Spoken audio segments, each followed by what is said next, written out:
One of my favorite offensive line minds in the media space, Brandon Thorn, joins the podcast today to break down the Bengals' additions to the offensive line and what we should expect from this unit in 2025.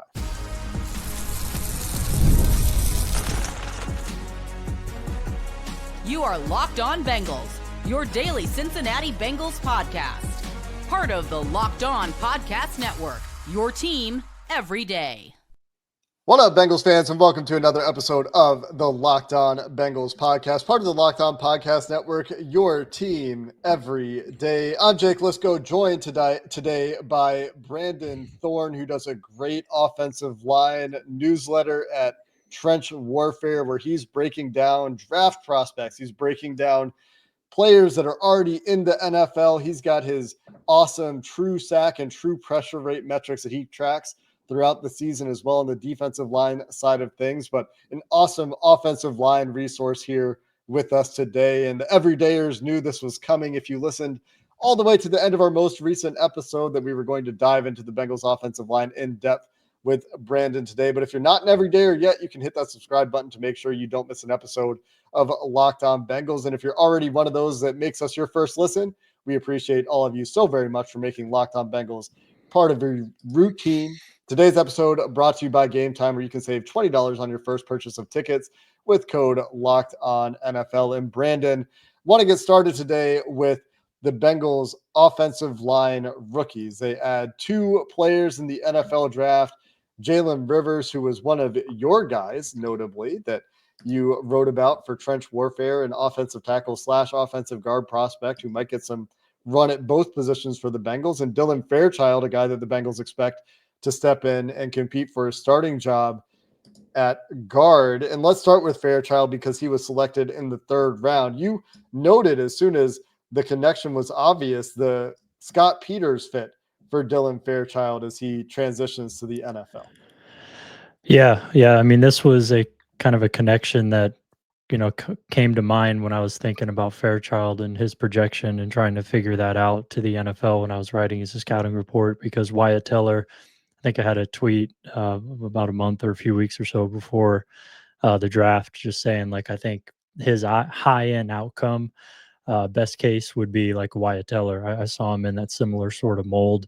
And, Wyatt Teller, of course, I think he got drafted in the 5th round, kind of a day 3 high upside type of swing. And that's kind of how I saw Fairchild. And then more of like a mid-ground or mid-level sort of projection for him is like a Wes Schweitzer, who's like kind of a swing interior guy who has some really nice flashes, but just hasn't been able to really string together, a long-term starting career, but he's hung around for a long time.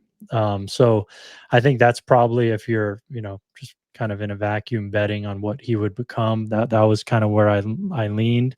Of course, depending on the situation, I'd lean a little bit more favorably to that high upside outcome. And then, with the Teller kind of shades there in his game. And then, of course, Scott Peters being with Bill Callahan in Cleveland when they acquired Wyatt Teller via trade from the Bills. And then the developmental journey that Teller went on to get to the point to where he became an all-pro. I think Peters played a hand in that. So to see that connection happen makes me feel pretty good about this pick. Assuming that, Coach Peters had a say in this and that, he sees some similar things as well. That was, it's just reassuring to go to a situation like that with this player. But yeah, just aside from that, watching Fairchild, I think when you first watch him and then you get through his film, the reason why he's a high upside kind of bet, maybe a boom bust element to his projection, is because the flashes of when things click in terms of when he's in the right position, when he's playing with good leverage and he's able to kind of unleash his power on guys, it's jarring, it's dominant. He's a good athlete on film. He moves well, but it's really that explosive power element that he brings at his size that is pretty special. It's just they're kind of sandwiched between these glaring breakdowns in technique, positioning, timing on things. He was just, I saw him as just a really raw prospect, but very toolsy, and tools that not a lot of other guys in this class necessarily could replicate either. So it's always tricky, I think, valuing those guys. The evaluation is a little bit more clear cut, but yeah, it's very situation dependent. And I think he went to a great situation, just with that connection alone, and then just kind of fitting into the mantra of kind of, what the Bengals want from their offensive linemen as well. So even if it takes some time, I mean, it's not like there's a lot standing in his way of playing on this offensive line either. So you could see some run, sooner than we think, all things considered. So yeah, it was, I think, pretty solid pick by them, even though a little earlier than I had him graded. The post-draft comments, the press conference comments about Dylan Fairchild from offensive coordinator Dan Pitcher were he's absolutely in the running to start at left guard. It's kind of not exactly his job to lose, but certainly his job to win. And the competition for that job right now looks like it's maybe Cordell Volson, maybe Cody Ford in that mix. It sounds like Lucas Patrick and Cody Ford working at right guard in the Bengals' early part of the offseason program. So we'll see what shakes out there. Fairchild hasn't even arrived for an on-field practice or workout with the Bengals yet. Their rookie camp is on Friday this week. So we'll see how that all goes. But you talked about the tools and the jarring power. Mm-hmm. And when I hear those sorts of things, I think run game impact, the ability to displace guys when you're trying to move guys is the immediate impact or the immediate strength. If you were to ascribe like a strength weakness profile to his game as he arrives in the NFL, do you think he's more ready in the run game, or is it kind of a mixed bag in both run blocking and in pass blocking? In pass blocking, it would be just anchoring against power in the bull rush. I think that will probably be pretty good for him, when he's facing some of the more bigger, power-oriented sort of rushers that he may see, which in your division, there's a few of them. Mm-hmm. I think that he'll, be able to hold up that way, play strength-wise, size-wise. But, yeah, you just saw it more in the run game at Georgia. I mean, his anchor raw strength wise, I think is good, but his technique is a little shaky. I mean, there's times on film when he gets absolutely blown up in his anchor, but I don't equate that when I studied it to a need of play strength at all. It was just not timing his hands well, being high, being late, and letting guys into his chest and getting caught high and then just getting blown up. So that happened. So his anchor overall, maybe a little inconsistent, but he certainly has the size and the strength, the lower body strength, and the ability to bend to anchor on command, when in flashes, I would say. But yeah, run game wise, you watch Clemson film, that comes to mind. I think that was the first game of the year, but that film is probably his best tape. I thought the Notre Dame game later in the year, off the top of my head, had some nice ones as well, but really that Clemson game shows the power. One of the strengths from my scouting report here, excels as the drive man on vertical double teams with the power to lift and displace defenders off the ball. Vertical double teams is something obviously that you guys in Cincinnati run a lot of. Yeah. So that just makes sense, for him being there. Because that in the run game, I thought was kind of where he succeeded the most. So, yeah.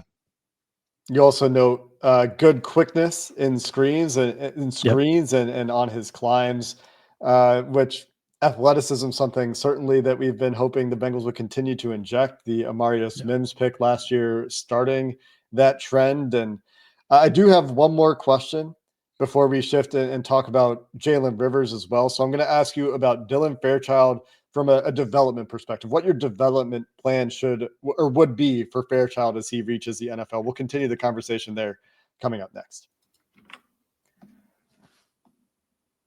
This episode of Locked On Bengals is sponsored by Gametime. Gametime knows there's nothing like the atmosphere of an NBA playoff game. Every bucket, every defensive stop, every moment feels huge. It's electric in the arena, and with Gametime, you can be part of it without the stress of last-minute ticket buying. Gametime makes it fast and easy to get playoff tickets, even when demand is sky high. Prices on the app actually go down as tip-off gets closer, and their last-minute deals can save you as much as 60%. So whether you want to drive up in Ohio to Cleveland or go over to Indianapolis for the Indiana Pacers in that series that's close to Cincinnati, Gametime will make it easy to buy tickets to a playoff game, and all-in pricing means no surprise fees at checkout. Take the guesswork out of buying tickets with Gametime. Download the Gametime app, create an account, and use code LOCKEDONNFL for $20 off your first purchase. Terms apply. Again, create an account and redeem code LOCKEDONNFL for $20 off. Download Gametime today. Last-minute tickets, lowest price, guaranteed. Brandon, as I've asked all of our guests who I've had on to talk about players the Bengals have drafted who have expertise in that area, the same question. What would be your top 2 or 3 priorities, maybe 1 or 2 priorities? If you're Scott Peters, you got your strike system, you're renowned for your pass pro technique and your ability to teach that. What are you prioritizing for Dylan Fairchild as he arrives in Cincinnati? Yeah, I mean, you read my negative portion of my scouting report, and it largely has to do with being out of position and not having great hand usage and pass protection. So the strike system, learning that, mastering it, getting reps at, utilizing that against different looks, against different players, that would be my priority. I think it's a technique-based thing, first and foremost. So getting technique training at a real high level isn't as prevalent, I think, in the NFL as many people may expect. I think oftentimes the priority for offensive linemen is like schematic coaching, fitting in, that way, teaching guys the scheme, the run game, where to be, execution of assignments, things like that. And technique, kind of the nitty gritty, the nuanced technique work isn't something that guys get a whole lot of. It depends on the coaching staff, I think. But I would probably put Scott Peters in the bucket of being one of those guys who is known for teaching technique.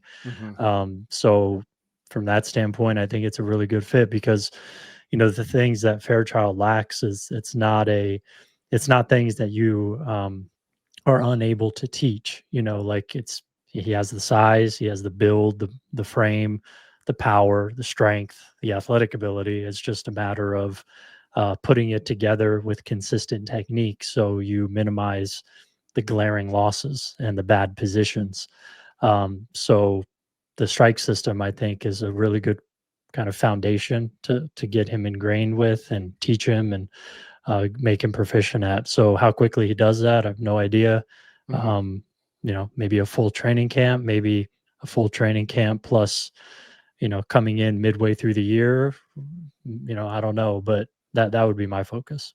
That makes a lot of sense to me. And Peters, like you said, hopefully can bring that technical education that I think has been, as you said, as like most of the NFL, missing with the Bengals to some degree. And of course, Bengals fans that pay close attention to legend Willie Anderson talks all the time about the balance of time in the NFL for offensive line coaches and what they prioritize, typically being, like you said, more scheme coaching than technical coaching. And hopefully, I think there's an emphasis with Scott Peters that, and a lot of discussion around his technical prowess that can make a difference with some of these guys. But let's talk about Jaylen Rivers here as well. The Bengals double down on offensive line coming up to pick Jaylen Rivers in the 5th round. You saw Jaylen Rivers as a round 3 grade, according to your scouting report. You can find Brandon's scouting reports on these guys over at Bleacher Report, where he does his pre-draft work. But what were your thoughts on Jaylen Rivers as a prospect? What made him one of your guys?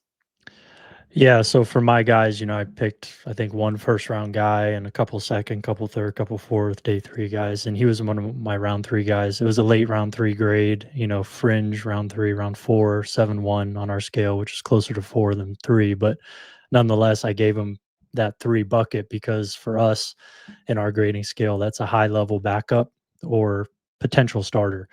And I thought, in a round 4 bucket would have been a potential role player.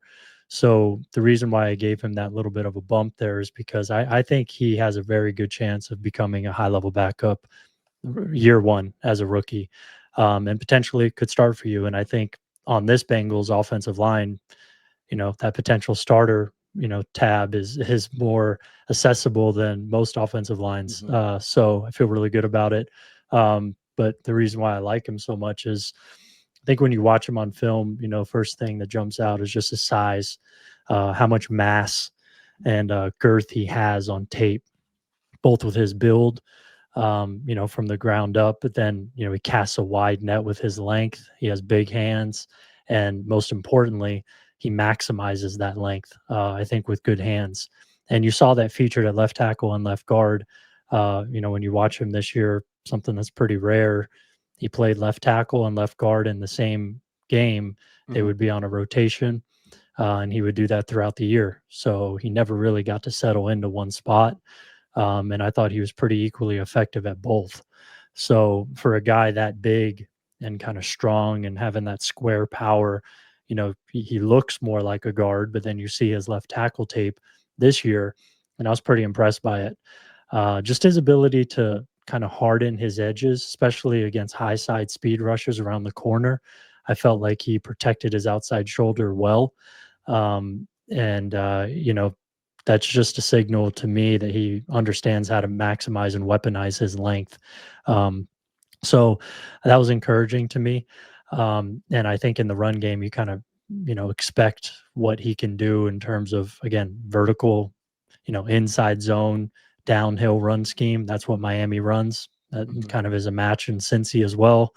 But all those things. And then, he goes to the Senior Bowl. He was excellent the first day and then pretty up and down the ensuing days, which was a little bit disappointing to me. But, that's a piece of the puzzle.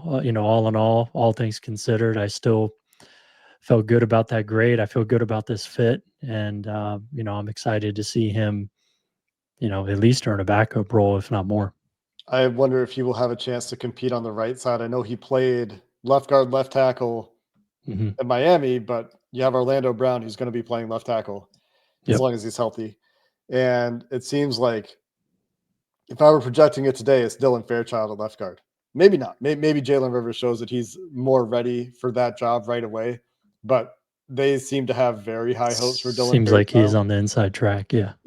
And so I wonder then if they're going to give him opportunities of right guard. It sounds like they're going to work him all over the offensive line. Yeah.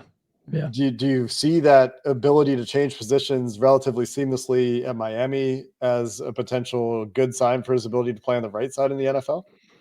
Probably, yeah. I mean, I'm not skeptical of his ability to change, especially if it's like, I think the timing of when you ask guys to change is the key, and at what, both in terms of, in the calendar year, but also in the timeline of a player's career.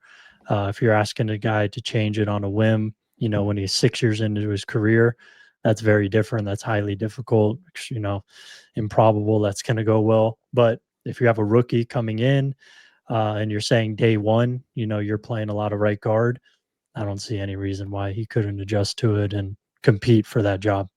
I'm going to ask you the same question on Jaylen Rivers. You're in charge of getting the most out of Jaylen Rivers early in his career. What are your first priorities to work on with him?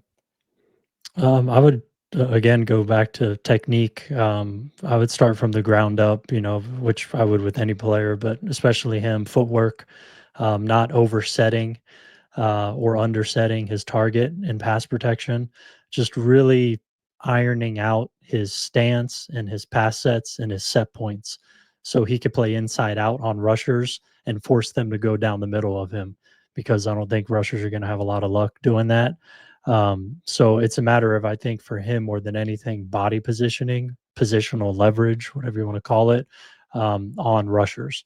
And that starts with your footwork and your pass sets. So there's going to be a lot of different alignments that he's going to see in the NFL. So it's just a matter of getting acclimated to those and getting him in a position where he's square in his pass set and he's staying inside out on guys. Because then if you do that, you eliminate the two-way go. Rushers kind of have to go down the middle or outside of you. And I think he's well equipped to deal with both of those, more so than recovering because he's out of position. He's not a great athlete. He's solid. He's fine, good enough. But, if you could get him in good positions from the jump, kind of reduce the compromising positions for him, then I think you're going to maximize the player. So that's what I would focus on. It makes sense to me. I like hearing the fit, at least for these guys, with what the Bengals like to do, and we'll bring the conversation back to that point from an overall offensive line outlook with some of the pieces they've added and what we're expecting from both Scott Peters and a scheme conversation to finish the show coming up next. This episode of Locked On Bengals is sponsored by Upwork, and Upwork knows that scaling your business requires the right expertise at the right time. With Upwork, you can find specialized freelancers in marketing, development, design, and so much more. Experts ready to help you take your business to the next level. Upwork gives businesses flexibility by connecting them with top freelance talent across multiple industries, whether it's IT, AI, web development, or marketing. And whether you need extra hands for a project or a long-term partner, Upwork makes hiring simple and affordable. It's cost-effective growth for your business. Instead of hiring full-time, Upwork can help you find affordable, top-tier freelancers to help you scale your business effectively. It's fast and easy. You can post your job for free, and it's simple. You'll get multiple qualified candidates to choose from. Visit Upwork.com right now and post your job for free. That's UPWORK.com. Upwork.com to connect with top talent and grow your business today. Brandon, let's talk big picture here. We've talked about the rookies and their opportunities, the things they need to work on if they're going to step into starting roles. Bengals also add Lucas Patrick, and Cody Ford will be in the mix. Cordell Volson also for now part of the team. We'll see how he does with the offseason program and such. But I want to ask about Amarius Mims specifically from a development perspective. Obviously, very traitsy, toolsy player coming into the NFL with questions about experience. Dealt with some injuries as a rookie, of course, trying to play through a broken hand at the end of the year with a club on his hand. And I thought, honestly, that he did pretty well for having a club on his hand at offensive tackle. But as you saw Mims progress throughout the year, what were your thoughts on his growth as a first-year player in the NFL? Yeah, I mean, all in all, I thought it was pretty good. I would say. I thought, he really, I mean, the strengths that he has as a player, were evident, and they kind of translated really well in terms of just him, his power, his size, his strength, and just kind of blending that together to engulf guys at the point of attack and reps quickly and reps on command. I feel like he's able to do that pretty well. He's just, going back to Georgia and even last year watching him on film, he's just such a massive guy. It's just, he's an outlier in that regard in many respects. I mean, you guys are familiar with that, obviously having Orlando on the other side too, but like, this is just one of the biggest tackles you'll ever see play football. And then for him to be able to move kind of as fluidly as he does, I think that those things were on display.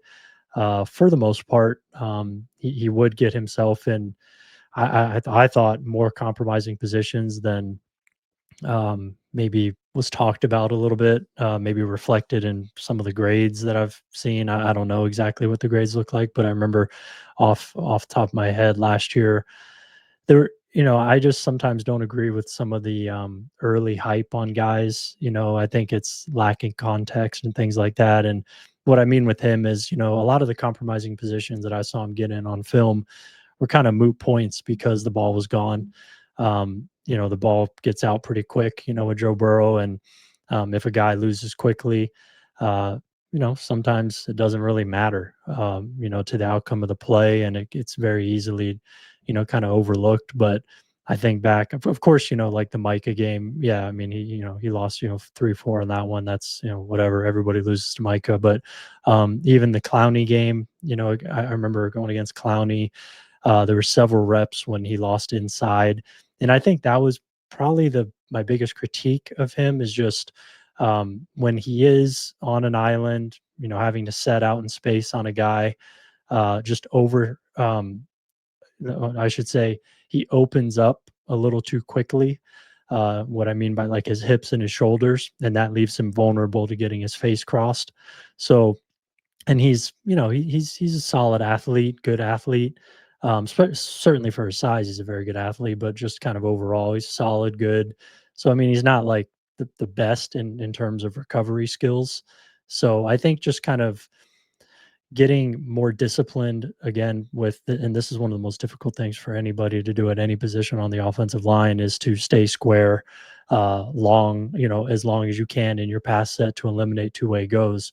For him, I thought that was the biggest thing he needs to work on is just when he's setting out to a guy who's in a wide nine, not turning too soon, because when he turns too soon, that inside shoulder gets soft. And I thought he lost inside a little too much. And then, yeah, late in the rep, he can get broken down and his size kind of works against him, against real shifty guys. But that's kind of what you're getting with, I think, a guy, especially early on in his career, who's coming in raw and experienced, all that type of stuff. It's, nothing too concerning. But those were the areas I saw that him, get beat and lose at kind of repeatedly.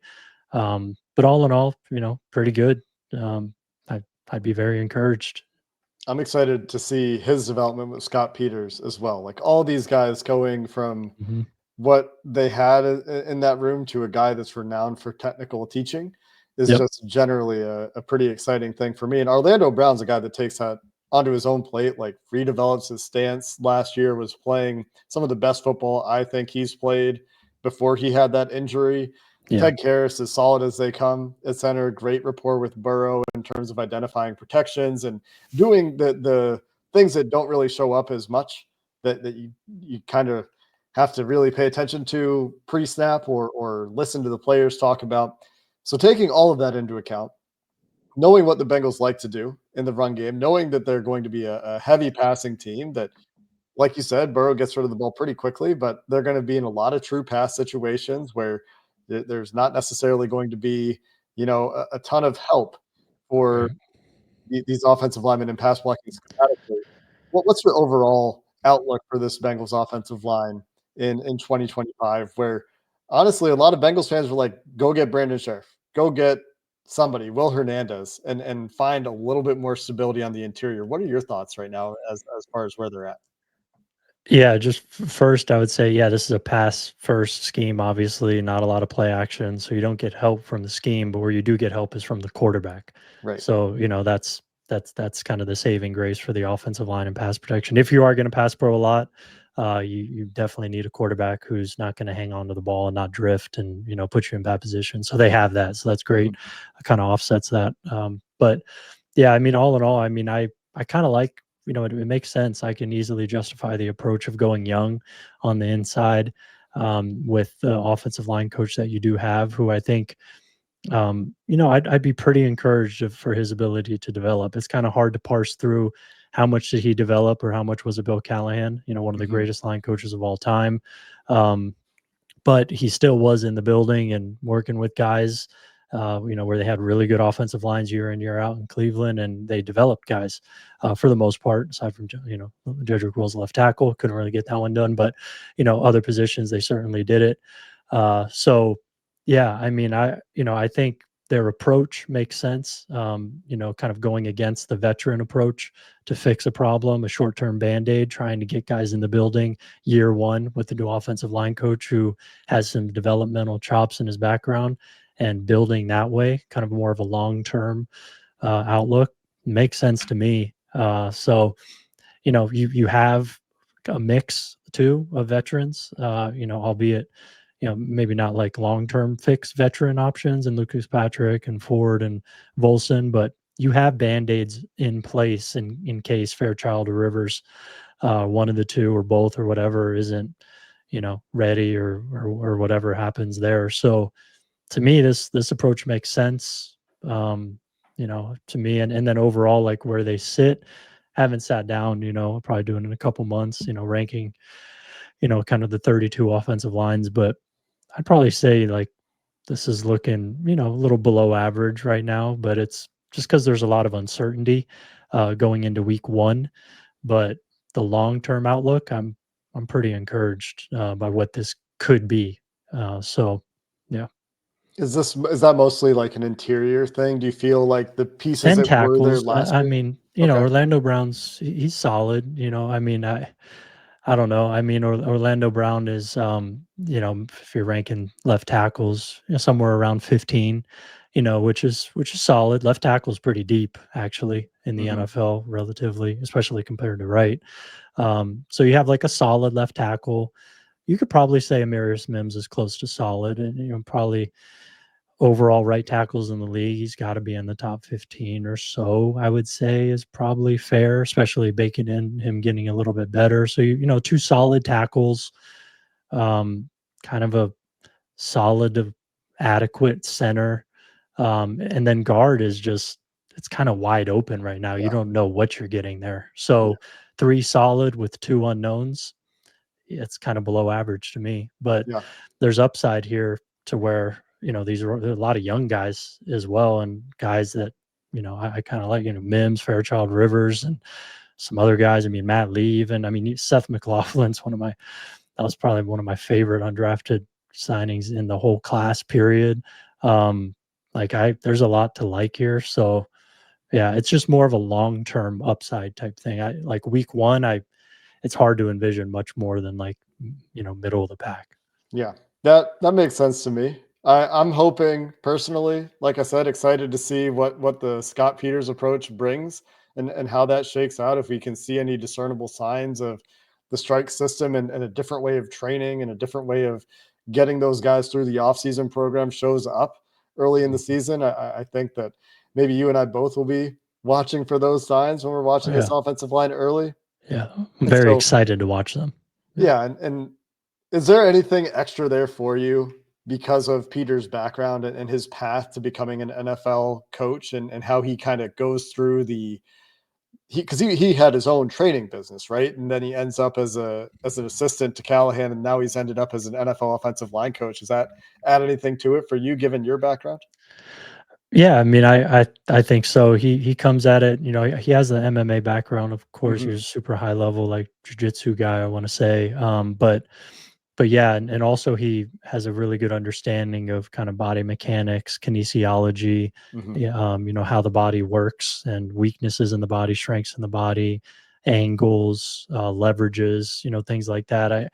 He has a really good understanding of that. And I had somewhat of a personal training background, and I was initially, when I got out of the military, I wanted to get into strength and conditioning. That was my first interest and what I pursued until scouting worked out for me. But so I do appreciate his emphasis and focus on that and how he integrates that into his teaching. I think is really cool. And then plus, being big on technique as well. So like, he's a guy that I've really appreciated his background, and I think the Cleveland, his entry into the NFL as a coach with Cleveland was a massive success, as good as it could have been for an assistant offensive line coach. And then he gets 1 year in New England, and now he's here. So it's the jury's still out on him, obviously, as a head offensive line coach. But yeah, I mean, I like his background. I think it's innovative, and I'm really interested to see it hopefully get a chance to play out for several years, because that's how you kind of know. I mean, it's hard to, make a declaration on a guy on one season. I like, Mm-hmm. especially with young guys like this. So hopefully we see it for 2-3 years, and then we can really tell. But I mean, I'm encouraged, and I think with the players that he has to work with in Cincy, like, I'm excited about it. It's just I'm taking kind of a wait and see approach, to how it's actually going to look. A rational way to approach things, Trying, especially in yeah, the NFL. I like it, Brandon. I will try to get you some clips during training camp. See if I can send you some strike system video. Get you some DMs during training camp, and we'll hopefully talk to you here again soon and see how for the early sure. returns look for Scott Peters. Appreciate you coming on. You can find his work, of course, over at Trench Warfare. Awesome resource for all things offensive line, especially around the draft, but all season as well. Mentioned all the great things that Brandon does over at Trench Warfare. You can find him on Twitter as well at Brandon Thorn NFL. But that's going to do it for this episode of the Locked On Bengals podcast. Until next time, thanks for listening. Hoo day, and have a good one.